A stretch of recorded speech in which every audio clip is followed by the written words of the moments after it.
सुप्रभात बच्चों, कैसे हैं आप। विद्या भारती द्वारा संचालित ऑनलाइन क्लास में आपका स्वागत है। मैं संजय सिंगल, लाला जगदीश प्रसाद, सरस्वती विद्या मंदिर, inter college Jansath road, Muzaffarnagar से। बच्चों, आज आपकी ऑनलाइन क्लास में कक्षा 6 के लिए हमें पूर्णांक पढ़ाना है, पूर्णांक बताना है।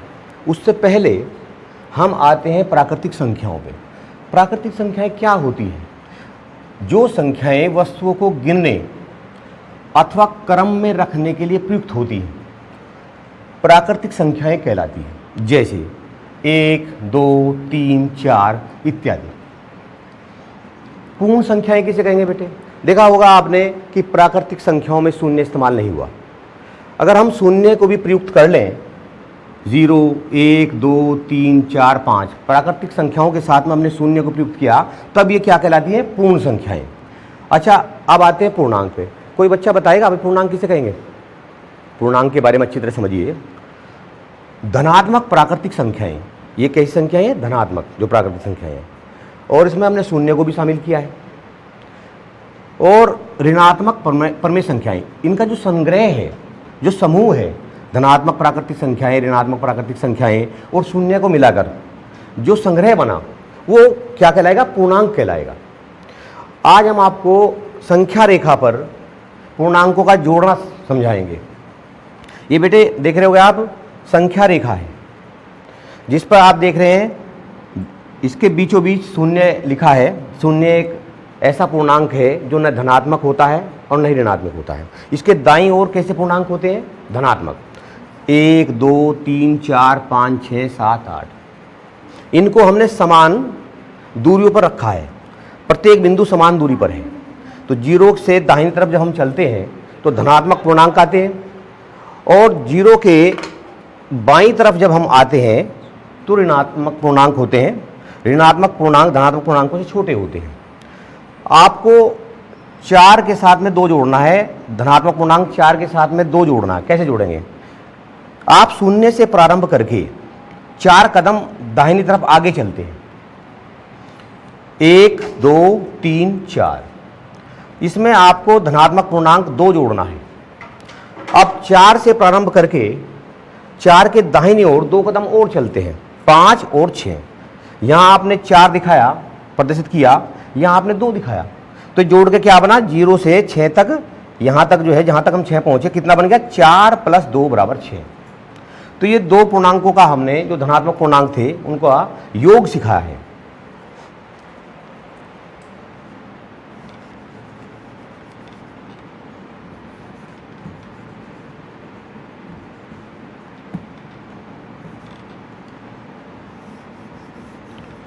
इस बार आपको पूर्णांक 4 से, धनात्मक पूर्णांक 4 से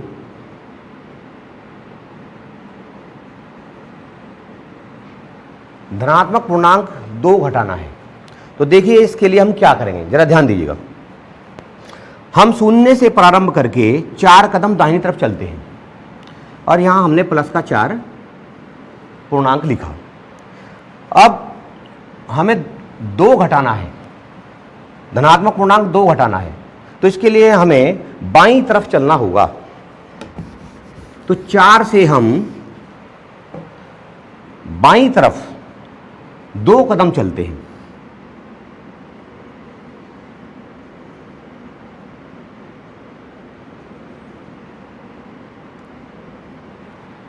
इस प्रकार हम धनात्मक पूर्णांक 2 तक आ जाते हैं। तो इस प्रकार हमें जोड़ने पर क्या मिला? 2। 4 में से अगर धनात्मक पूर्णांक 2 घटाते हैं तो जोड़ने पर हमें क्या प्राप्त होता है? 2 प्राप्त होता है। समझ में आया बच्चों?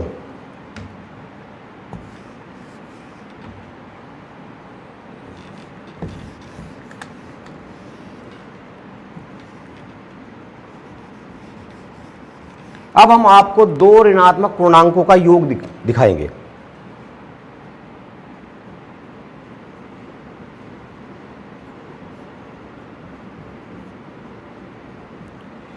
-3 में -2 जोड़ना है। ऋण पूर्णांक 3 में ऋण पूर्णांक 2 का योग करना है। तो आप शून्य से प्रारंभ करके बाईं ओर, ऊपर से आए या नीचे से आए इससे कोई फर्क नहीं पड़ता।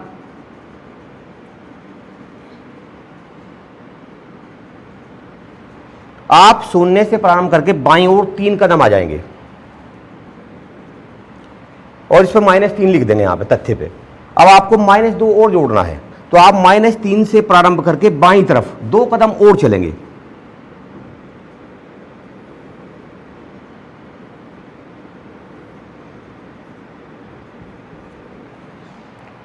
तो आप शून्य से प्रारंभ करके पहले -3 तक गए 3 कदम बाईं तरफ, और फिर -3 से प्रारंभ करके 2 कदम और बाईं तरफ गए, तो आप -5 पर पहुंच जाते हैं। इस प्रकार इनका योग क्या हुआ बच्चों? -3 और -2 के बाद आप -5 पर पहुंचते हैं, तो इनका योग आपको -5 मिला। समझ में आया?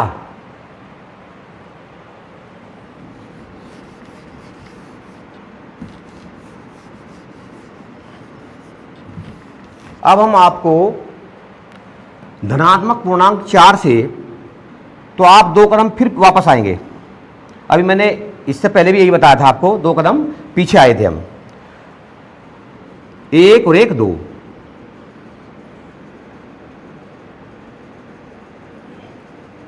तो ये हुआ -2। तो मैंने आपको दोबारा फिर रिवाइज करा दिया है कि पहले 4 कदम आगे गए और फिर 2 कदम नीचे गए। इस प्रकार हम कहां पहुंच गए? 2 पर।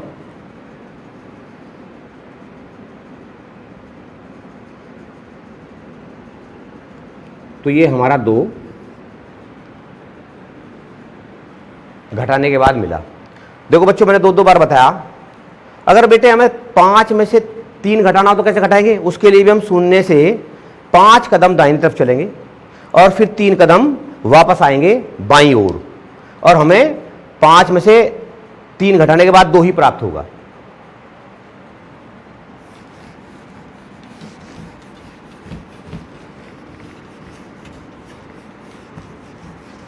ये तो हमने संख्या रेखा पर आपको पूर्णांकों का, 2 धनात्मक पूर्णांकों का जोड़ना, और जी धनात्मक पूर्णांक से एक ऋण पूर्णांक, धनात्मक पूर्णांक से पूर्णांक घटाने का तरीका बताया। अब बिना हम संख्या रेखा के कैसे जोड़ते और घटाते हैं, देखो जरा ध्यान से। यहां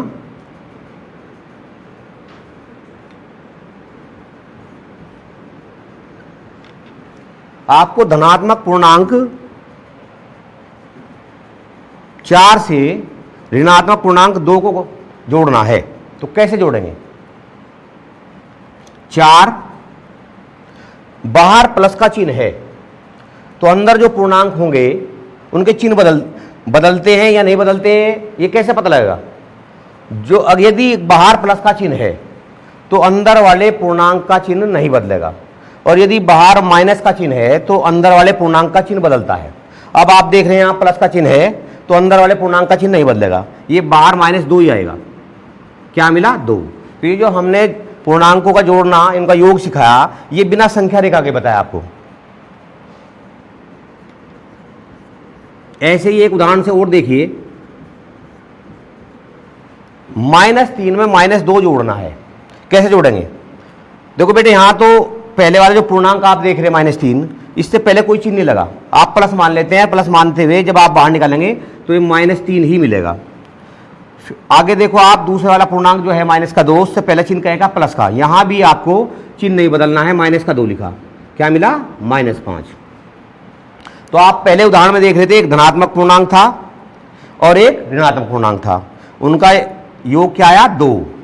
जब हम जोड़ते हैं तो ये भी बात का ध्यान रखते हैं, इस चीज का भी ध्यान रखते हैं, जो बड़ी संख्या पे चिन्ह लगा होता है, संख्या में जो बड़ी संख्या होती है उस पर जो चिन्ह लगा होता है, घटाने के बाद वही बचता है, वही चिन्ह लगाते हैं हम।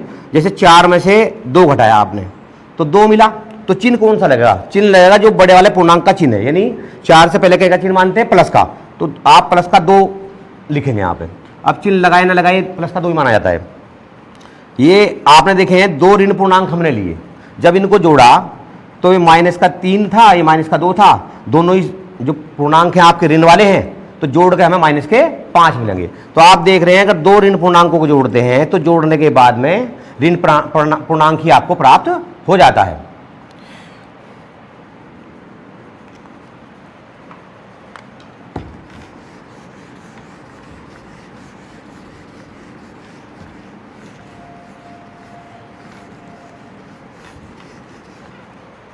संख्या युग्मों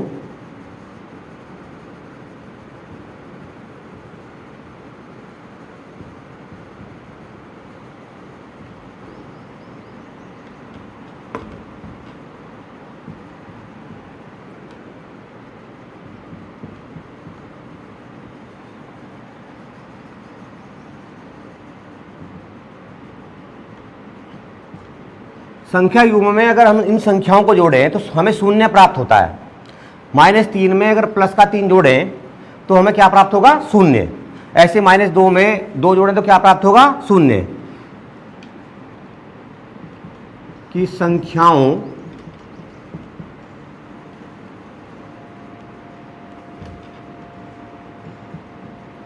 को जोड़ने पर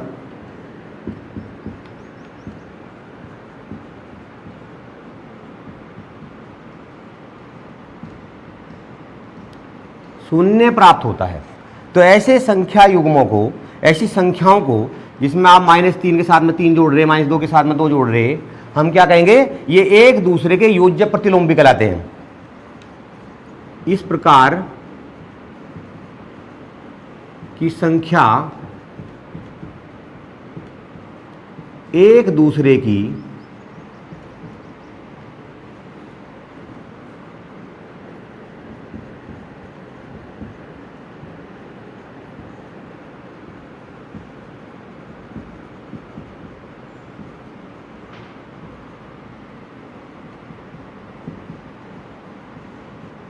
की योज्य प्रतिलोम कहलाती है। यानी ये जो आप संख्या युग्म देख रहे हैं, इसमें -3 के साथ में 3 जोड़ा तो 0 प्राप्त होगा, -2 के साथ में 2 जोड़ा तो 0 प्राप्त होगा। तो ये जो इस प्रकार की संख्याएं हैं, ये एक दूसरे क्या कहलाती है बेटे? ये कहलाती हैं योज्य प्रतिलोम।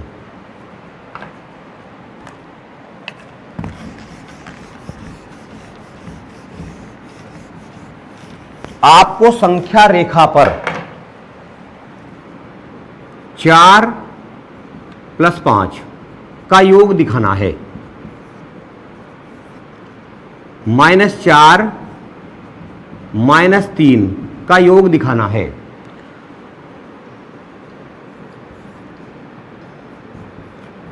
+4 का योज्य प्रतिलोम आप निकालकर दिखाएंगे।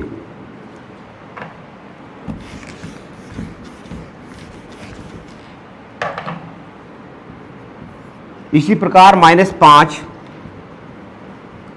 का योज्य प्रतिलोम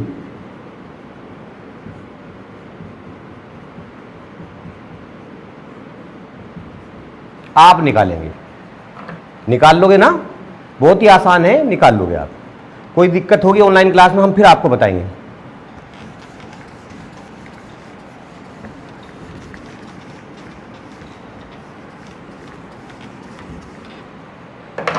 बच्चों जरा ध्यान दीजिए,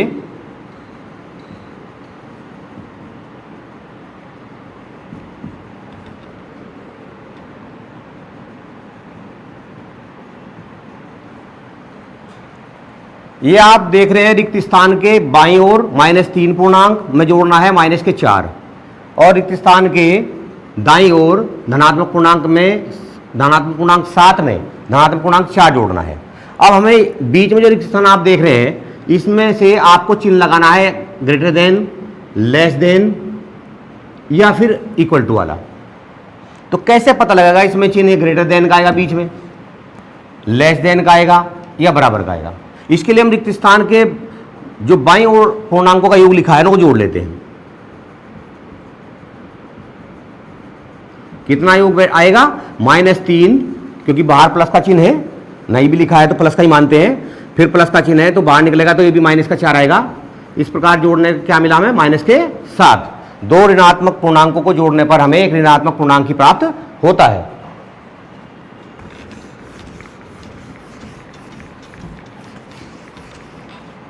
रिक्त स्थान के दाईं ओर के हिस्से का योग करते हैं 7 + 4। धनात्मक पूर्णांक 7 में धनात्मक पूर्णांक 4 का योग दिखाते हैं। प्लस के 7 हैं, प्लस के 4 हैं, तो प्लस के कितने हो जाएंगे भाई? 11। तो अब बच्चों ये बताइए कि जो रिक्त स्थान के बाईं ओर के पूर्णांकों का योग आया तो -7 आया, और दाईं ओर के पूर्णांकों का योग 11 आया। तो -7 11 से बड़ा है या छोटा है या बराबर है? बच्चों ऋणात्मक पूर्णांक धनात्मक पूर्णांक से हमेशा छोटा होता है, तो यहां -7 + 11 से छोटा हुआ बड़ा हुआ? छोटा हुआ, इसलिए कौन सा चिन्ह आएगा? ये आएगा, ये आएगा, ये आएगा, ये वाला चिन्ह आएगा, ये वाला। इस प्रकार आप रिक्त स्थान में आप देख सकते हैं कि कौन सा चिन्ह आ जाएगा। इससे संबंधित भी आप 2-3 प्रश्न करेंगे।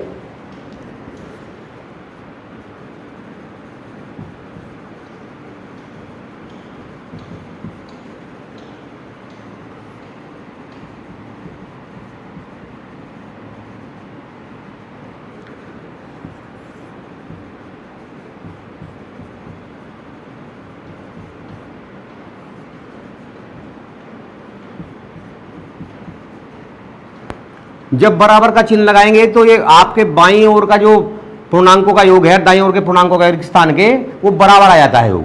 और जब आप बड़े का निशान लगाते हैं वो तब होता है जब रिक्त स्थान के बाईं ओर पूर्णांकों का योग ज्यादा होता है दाईं ओर के पूर्णांकों के योग से, तब आप इस चिन्ह का लगा लेंगे, इस चिन्ह को प्रयोग कर लेंगे। और बराबर होगा तो बराबर लगा लेंगे। समझ में आया? इस तरह के सवाल आप करके देख लेंगे। 2-3 सवाल और भी कर सकते हैं, प्रश्नावली कर सकते हैं। नहीं समझ में आ गया तो फिर दोबारा बताएंगे हम आपको।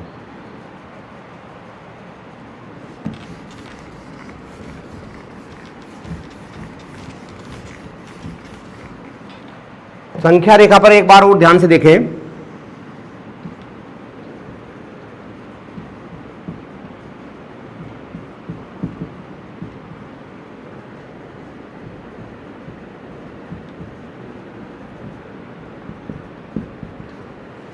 -1 और 2 के बीच के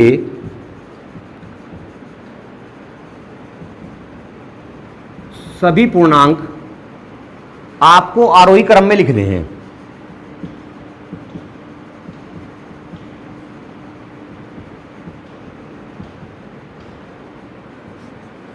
बताओ बच्चों, -1 और 2 के बीच के सभी पूर्णांक क्या आएंगे बढ़ते हुए क्रम में?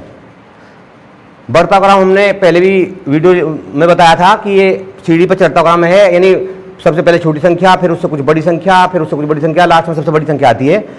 -1 कहाँ है? ये रहा। -2 कहाँ है? ये रहा। तो इनके बीच में पूर्णांक बताने सभी बढ़ते हुए क्रम में, तो क्या आएगा? देखो, -1 छोटा है 0 से, 0 छोटी है 1 से, यानी 0 छोटा होता है 1 से, और 1 छोटा है 2 से। दाईं तरफ हम संख्या रेखा के जब चलते हैं तो बढ़ता हुआ क्रम मिलता है, और बाईं तरफ जब हम चलते हैं तो अवरोही क्रम, घटता हुआ क्रम मिलता है। तो -1 और 2 के बीच में हमें सभी पूर्णांक बताने बढ़ते हुए क्रम में क्या होंगे?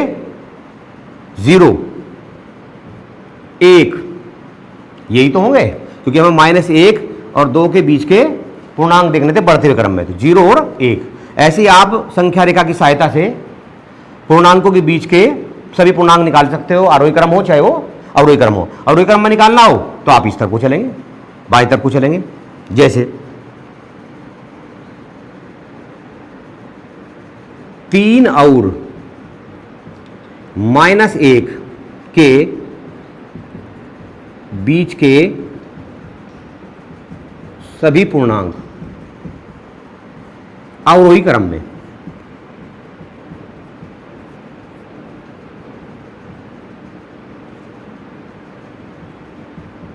हाँ, ये बताइए कौन सा है?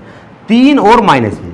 हमने बताया कि बाईं ओर को जब चलते हैं तो पूर्णांक छोटे होते चले जाते हैं, तो आपको निकालने 3 और - बीच के पूर्णांक, तो क्या आएंगे? 2, 1, 0, ये आएंगे 2, 1, 0। तो ये आपका कौन सा क्रम हुआ पूर्णांकों का? ये हुआ अवरोही क्रम, घटता हुआ क्रम। जब आप दाईं तरफ को जाते हैं तो आरोही क्रम, और जब बाईं ओर को आते हैं तो इनका अवरोही क्रम।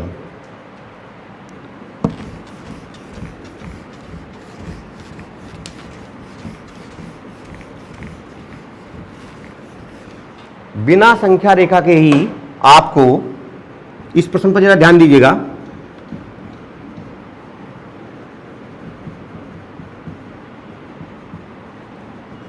इन पूर्णांकों का योग करना है। कैसे करेंगे? ये पूर्णांकों का योग करते समय आप एक चीज ध्यान रखिए, इन्हें व्यवस्थित कर लेते हैं। कैसे करेंगे? सबसे पहले धनात्मक पूर्णांकों का समूह ले लेते हैं या फिर ऋणात्मक पूर्णांकों का समूह लेते हैं, या ऋणात्मक पूर्णांकों का समूह ले लेंगे और धनात्मक पूर्णांकों का समूह बाद में ले लेंगे। तो पहले व्यवस्थित करेंगे। हमने -3 -2 +5 +6 पहले ऋणात्मक पूर्णांकों का समूह ले लिया और बाद में धनात्मक पूर्णांकों का समूह ले लिया। इससे कोई फर्क नहीं पड़ता कि पहले धनात्मक पूर्णांकों का समूह ले लो, बाद में ऋणात्मक पूर्णांकों का समूह ले लो, पहले इसे का ऋणात्मक का ले लो, बाद में धनात्मक का ले लो। बताओ बच्चों कितना आएगा जोड़ के? -3 में -2 जोड़ेंगे कितना मिलता है? -5। और +5 में +6 जोड़ते हैं, धनात्मक पूर्णांक 5 में है, धनात्मक पूर्णांक 6 जोड़ते हैं तो कितना मिलता है? 11। धनात्मक पूर्णांक कितना है? 11। ऋणात्मक पूर्णांक है 5। तो कितना मिला योग करने के बाद में? 11 में से 5 गए 6, क्योंकि यहां धनात्मक पूर्णांक ज्यादा है ऋणात्मक पूर्णांक 5 से। और वैसे मैंने आपको बताया कि धनात्मक पूर्णांक ऋणात्मक पूर्णांक से बड़ा ही होता है। दूसरे प्रश्न को देखें।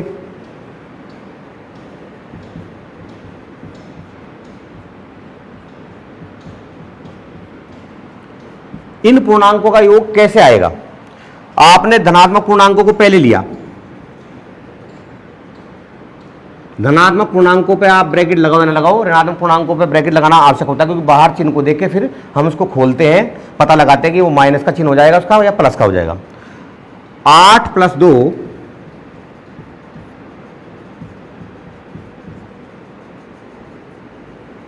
इन धनात्मक पूर्णांकों का योग कितना आया? 8 और 2 10। -6 में -1 जोड़ेंगे कितना हो जाएगा?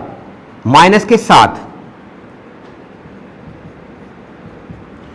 ब्रैकेट से बाहर चिन्ह कहेगा है प्लस का, तो बाहर निकल के आएगा ये माइनस का। कितना मिला? योग कितना आया? 3 आया। यानी धनात्मक पूर्णांक 10 में से अगर आपने 7 को घटाया तो हमें धनात्मक पूर्णांक 3 मिला। तो आज हमने क्या क्या सीखा जरा ध्यान दीजिएगा, चार्ट के माध्यम से एक बार और रिवाइज कर लो। परिभाषा इसकी पूर्णांक की क्या बताई मैंने? संख्या पद्धति में सभी पूर्ण संख्याएं एवं ऋणात्मक संख्या साथ मिलकर जो संग्रह बनाती हैं वह संग्रह पूर्णांक कहलाता है। यानी उसमें प्राकृतिक संख्याओं का समावेश होगा, शून्य का भी होगा, और प्राकृतिक संख्याओं में जो ऋणात्मक मान लगाते हैं, ऋणात्मक प्राकृतिक संख्या होती हैं, उनका जो संग्रह है, उनका जो समूह है वो पूर्णांक कहलाएगा। हमें संख्या रेखा पर +5 को दिखाना है, तो आप देख रहे हैं इसके बीचों बीच तो शून्य है, शून्य के बाईं ओर ऋणात्मक पूर्णांक है, शून्य के दाईं ओर धनात्मक पूर्णांक है। तो आप धनात्मक पूर्णांक 5 कहाँ देख रहे हैं? यहाँ पे। तो धनात्मक पूर्णांक 5 यहाँ है, इसे बिंदु P से भी दिखा सकते हैं और राउंड करके भी दिखा सकते हैं। संख्या रेखा पर +5 कहाँ पे? यहाँ पे। समझ में आया भाई? ऐसे अगर हमें -3 दिखाना तो कहाँ है? ये यहाँ पे है -3, और 2 दिखाना हो तो 0 के दाईं तरफ कहाँ पे? यहाँ पे। इस संख्या रेखा पर प्लस के 5 अंकित करने के लिए हम शून्य के दाईं ओर चलेंगे, और जब ऋणात्मक पूर्णांक दिखाएंगे तो शून्य के बाईं ओर चलेंगे। समझ में आया भाई? संख्या रेखा का प्रयोग करते हुए आपको प्लस के 9 में से माइनस के 6 जोड़ना है, अर्थात धनात्मक पूर्णांक 9 में ऋणात्मक पूर्णांक 6 जोड़ना है। तो आप शून्य के दाईं तरफ 9 कदम चलेंगे। आपको फिर -6 जोड़ना है, तो -6 जोड़ने के लिए आप वापस आएंगे, यानी बाईं तरफ आएंगे, 9 से शून्य की तरफ आएंगे। कितने कदम? 6 कदम। 1 2 3 4 5 6, 3 तक पहुंच जाएंगे। तो 9 में अगर -6 जोड़े तो 3 प्राप्त होता है। समझ में आया बच्चों? पूर्णांकों का जोड़ना एवं घटाना, ये बिना संख्या रेखा का हमने दिखाया है। 35 - 20, 35 चूंकि चिन्ह बाहर माइनस का लगा है तो 20 भी माइनस का हो जाएगा। 35 में 20 गए 15। 40 प्लस -20 है, ऋण पूर्णांक है, लेकिन बाहर तो प्लस का चिन्ह है, तो इसका पूर्णांक का कोई भी चिन्ह नहीं बदलेगा, ये -20 ही बाहर निकलेगा। 40 में से 20 गए 20। तो महत्वपूर्ण बिंदु पर ध्यान दे लीजिए, जब 2 धनात्मक पूर्णांकों को जोड़ा जाता है, हमने अभी दिखाया है, तो क्या प्राप्त होता है? धनात्मक पूर्णांक ही प्राप्त होता है। और जब 2 ऋणात्मक पूर्णांकों को जोड़ा जाता है तो एक ऋणात्मक पूर्णांक ही प्राप्त होता है। लेकिन जब एक धनात्मक पूर्णांक को एक ऋणात्मक पूर्णांक के साथ जोड़ते हैं तो धनात्मक पूर्णांक होगा, ऋणात्मक पूर्णांक होगा, ये किस चीज पर डिपेंड करेगा? अगर जो बड़ी संख्या जोड़ने के बाद आएगी उसका जो चिन्ह होगा जोड़ने के बाद या घटाने के बाद वही लगता है। जोड़ने के बाद जो बड़ी संख्या होती है उसी का चिन्ह आपके यहां आएगा। मैं एक दो उदाहरण के माध्यम से आपको बताया भी है।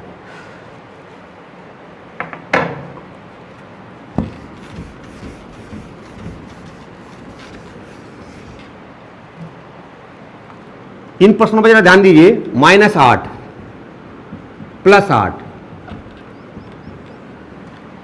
जोड़ने पर हमें क्या प्राप्त होगा? ये ऋण पूर्णांक है, ये धन पूर्णांक है। हमें जोड़ने पर क्या प्राप्त होगा? शून्य प्राप्त होगा। क्यों? क्योंकि धनात्मक पूर्णांक भी 8 है और ऋणात्मक पूर्णांक भी 8 ही है। जब हम जोड़ेंगे 8 में से 8 गए शून्य, ऐसे समझ लो, या 8 से 8 कट जाएगा शून्य। तो ये 8 -8 के लिए क्या कहलाएगा? ये प्लस का धन पूर्णांक 8 -8 के लिए योज्य प्रतिलोम कहलाएगा। हमने अभी आपको बताया था कि ऐसी संख्याएं जिन्हें जोड़ने पर शून्य प्राप्त होता हो वे एक दूसरे की क्या कहलाएंगी? योज्य प्रतिलोम।